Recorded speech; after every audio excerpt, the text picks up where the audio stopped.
ក្រុងព្រៃនគរជំនោបាក់បាបាក់រាសត្វមកកំដារីត្រីវត្តច័ន្ទរាំងសីនៅខណ្ឌទី3បងហើយនឹងស្រីសាងអនុសាបុណ្យអបបុកសំពះព្រះខែ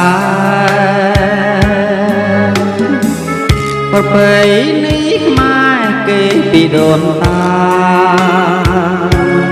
បងពាក់អាវសបងកក្រមាកាន់ដៃជីវ៉ា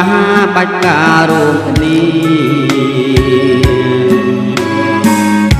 យកបាច់ការលឿងស្រង់យើងថ្វាយព្រះក្នុងវិក្នុងសាលា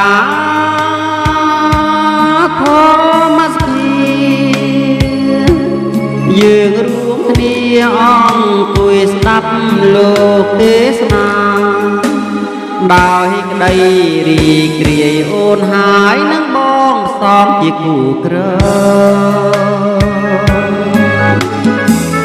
គួរជាចំណងចង់រួមគេហាអីលើពេលនេះបានដូចប្រាថ្នាយើងកាន់ហាត់ហាគ្នាមួយជីវិត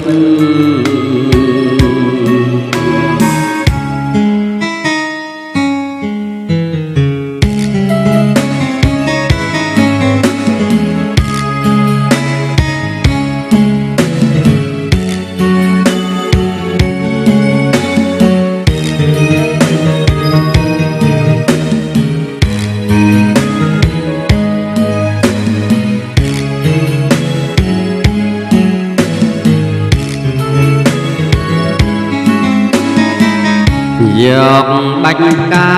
រលឿងស្រស់យើងថ្វាយព្រះក្នុងវិហារ